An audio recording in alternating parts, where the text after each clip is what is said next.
Hello YouTube! La semaine dernière, on a débuté la construction de notre dressing sur mesure, un grand placard intégré qui va occuper une bonne partie de notre chambre à coucher. Parce que vous savez, dans un appartement, on manque toujours d'espace de rangement. On a acheté une lamelleuse pour assembler les caissons et les connecter entre eux, et on est allé chercher des grandes plaques de MDF qui vont nous servir à faire l'habillage extérieur de ce grand meuble sur mesure. Alors, on va venir mettre un caisson dans cet espace. Du coup, il va être collé au conduit de cheminée de ce côté-là. Et on a les petites goulottes électriques qui vont nous gêner. Donc, on est obligé de faire une découpe dans l'armoire.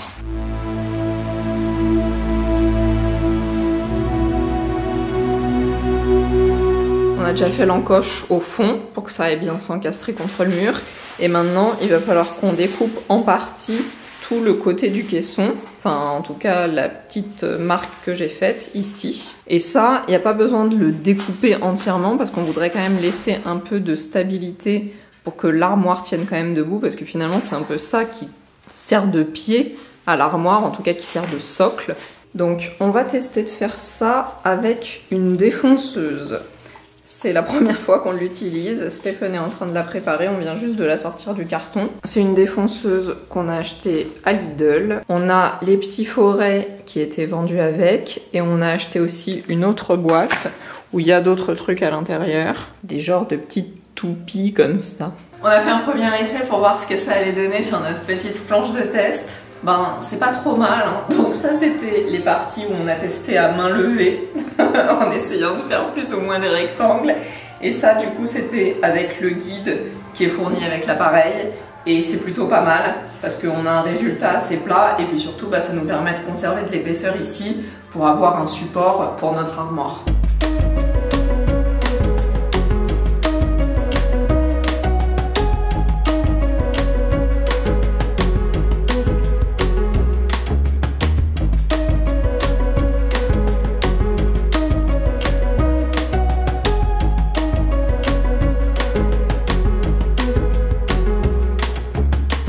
Démonter les armoires qui étaient là. Du coup, on a tout notre bordel dans la cuisine. Tous les tiroirs avec nos affaires de fringues qui sont là. Donc il va vraiment falloir qu'on se dépêche de monter les armoires dans la chambre. On va faire pareil que ce qu'on a fait au-dessus du meuble d'angle, au-dessus des armoires Pax, pour qu'elles aillent jusqu'au plafond. Et pour ça, on va réutiliser nos anciennes armoires. Donc celle-là, c'est une qui avait déjà été découpée dans notre ancien appartement. Et du coup, bah, on va s'en servir pour faire le dessus des armoires Pax ici.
Stéphane est en train de dire qu'il a peur que ça s'arrache, les endroits où on a collé et lamellé. Moi je dis que c'est super résistant et qu'il y a plus de chances que ce soit le milieu de la Pax qui craque plutôt que l'endroit où c'est collé et lamellé. Donc on va faire un petit test. Donc le test c'est qu'il faut que je marche dessus. Ouais, là où il y a les lamelles. Ok. T'es prêt? Je vais me péter la gueule. Vas-y.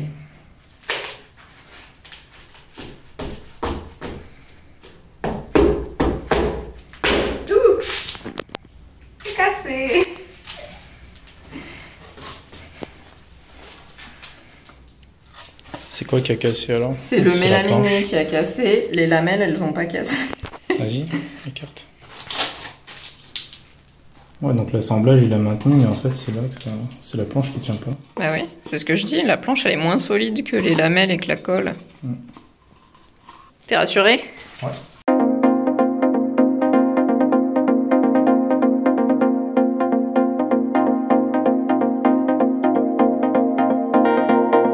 Ils ont remplacé les plaques sur les nouvelles Pax. Elles sont en MDF maintenant. Les anciennes, elles étaient en aglo dégueulasse. Mais elles sont plus fines par contre. Hein. Et les blanches, c'est pareil, elles sont plus fines aussi. La première armoire est en place. Donc maintenant, il va falloir qu'on découpe cette petite plaque de MDF qui va venir en fait cacher le côté du meuble qu'on pourra peindre et tout ça. Et comme ça va cacher la jointure entre les deux meubles et ça fera une jolie finition.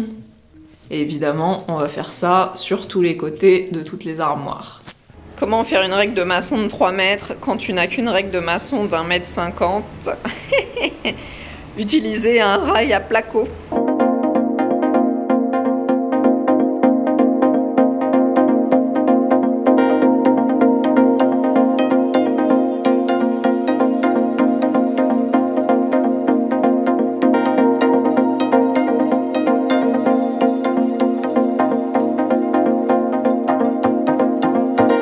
Pas s'est rejointé au fond, donc on l'a coincé contre le mur.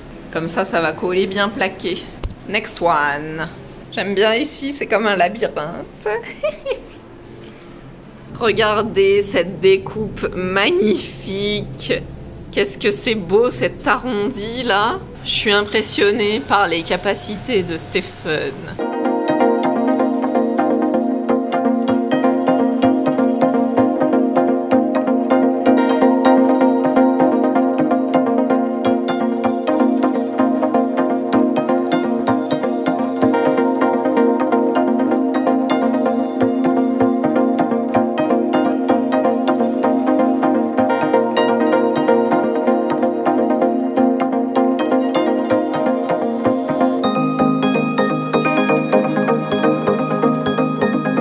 On est le lendemain, ces deux grosses armoires sont en place avec leurs petits MDF. Elles sont contre le mur, on les a mises à niveau. Et là, il faut regarder par rapport au conduit. Alors à une main, c'est toujours galère. On est à... Merde. Attendez.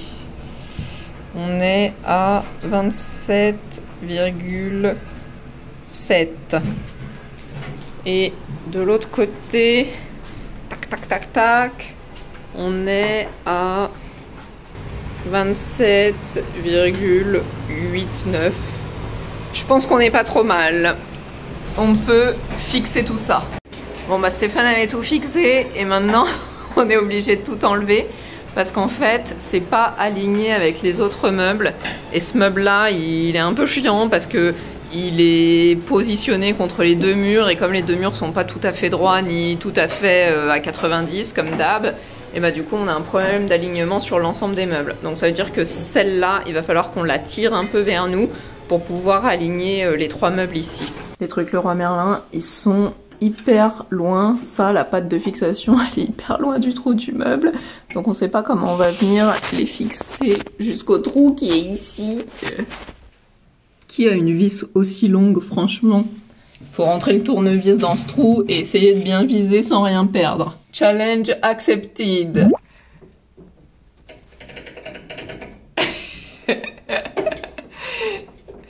Faut être vraiment très minutieux pour avoir des meubles Leroy Merlin. On a fixé et vissé et serre-jointé. Donc il y a la moitié des armoires qui sont fixées, les autres qui sont déjà prépositionnées. On vissera et fixera le reste demain. Regardez à quoi ressemble notre dressing. Tadam! Donc c'est pas tout à fait fini, mais ça permet quand même d'avoir un bon aperçu de ce à quoi va ressembler la version finale. Je suis vraiment assez contente du résultat. Je sais pas ce que vous en pensez. Je trouve ça plutôt cool. On se rend bien compte de ce que ça va donner une fois que la pièce sera finie. Donc, Il va nous manquer les petits meubles qui vont aller en haut. On est en train de se poser un peu les questions techniques, donc on verra ça dans les jours à venir. Mais surtout, regardez, vous trouvez pas que ici, cet espace-là, on a déjà une bonne visibilité sur l'espace nuit, l'espace lit. Ça dessine vraiment la pièce, je trouve. Donc bien sûr, faut imaginer avec un super joli papier peint qu'on n'a pas encore choisi, qui sera ici, et le lit en bas. Mais ça va être stylé. Et le plus stylé, c'est quand on éteint la lumière du haut. Ah, c'était passé. Voilà, et là on a vraiment l'espace nuit qui est trop cool.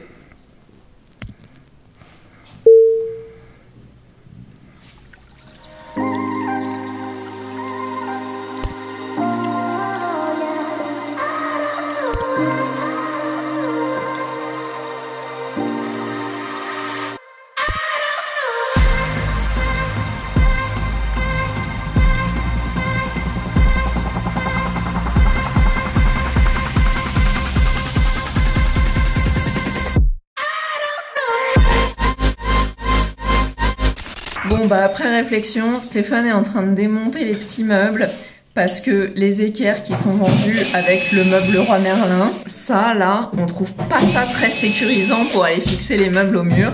Donc à la place, on préfère utiliser les équerres des meubles de cuisine Ikea qui sont quand même un petit peu plus résistantes, on dirait, enfin en tout cas elles ont l'air. Donc on redémonte tous les meubles, on va découper les fonds, on va installer ça et puis après on pourra fixer les meubles au mur.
Pendant que j'étais au boulot ce week-end, Stéphane a bien avancé sur le dressing de la chambre. Donc je vais vous montrer en détail toutes les petites avancées.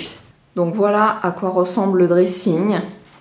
Du coup, on a installé les petits meubles hauts, ils sont suspendus à des crochets, donc les crochets Ikea que je vous avais montré, plus un petit crochet ici contre le mur. Il est venu mettre un MDF de finition sur le côté, un genre de filler comme les meubles Ikea, un MDF sous les meubles. Ah, je suis désolée, ça focalise jamais ces trucs. Donc pareil, un genre de plaque de finition, et ici aussi sur le côté de l'armoire. Comme ça on se dit que ça sera un petit peu plus joli à peindre. Et puis ça permet de cacher tout le dessous du meuble qui était pas très beau, où il y avait de la visserie.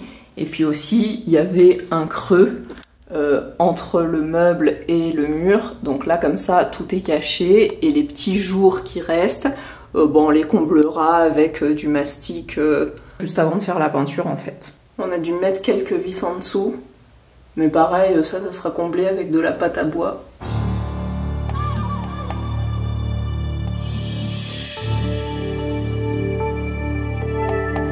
Les armoires, elles sont en place, ça vous aviez vu. On a prépositionné quand même les étagères parce que ça permettait d'avoir le bon espacement, parce que comme on n'a pas mis de haut en haut des armoires, de planches de haut, et ben du coup c'est ça qui nous permettait d'avoir, on va dire, un équerrage pour l'intérieur du meuble. Ici, sur le meuble d'angle et sur ce petit meuble de 30, le Roi Merlin, les Délinéa, ou Délinia, ou je sais plus comment il s'appelle, il n'y avait pas de plinthe. Donc Stéphane a fabriqué une petite plinthe en mélaminé avec les chutes de mélaminé qui nous restaient, et comme ça, c'est assez similaire aux plinthes des meubles Ikea. Donc ça aussi, c'est plutôt cool. Il a fait le petit filler entre ces deux meubles, parce que c'était ça en fait le jour qu'on avait pour que ce meuble-là il soit bien collé au mur. Ici, on a pareil notre petite plaque de MDF, bon ça vous aviez déjà vu, notre petite plaque de MDF qui fait la finition. Ici en haut, c'est un petit peu plus court, mais c'est pas grave parce qu'on va voir la corniche qui va passer devant et qui va venir tout le long du meuble à ce niveau-là, donc ça sera masqué. Comme le haut de tous les meubles, finalement, en fait, tout ça, le jour avec le plafond, etc., ça sera masqué par la corniche, la moulure décorative, qui va venir juste devant tous ces meubles. Ici, on a encore un petit peu de bordel à ranger. Et de l'autre côté, donc l'armoire qui est de l'autre côté de la chambre, pareil, en haut, on va voir la corniche qui va passer devant. Ça, la plaque de côté, vous aviez vu. Et il a fait ici le filler, la finition ici sur le côté de l'armoire. Et il s'est galéré à découper aussi tout autour de la plinthe. Parce qu'en fait, à la base, on avait prévu de laisser un trou éventuellement pour ranger des choses dans ce petit creux. Donc c'est pour ça qu'on avait fait courir la plinthe jusqu'au bout du mur. Et finalement, on a décidé que le trou, c'était pas top. Et donc, on a préféré mettre un filler. Donc du coup, il s'est galéré à découper le filler pour contourner la plinthe. Et puis on mettra, pareil, un peu de mastic dans les trous pour que la finition soit plus jolie. Et les fillers en MDF, en fait, c'est les chutes de nos plaques de côté qu'on est venu coller en fait sur des petits tasseaux en bois. Et après, ça permet de venir les visser depuis l'intérieur de l'armoire.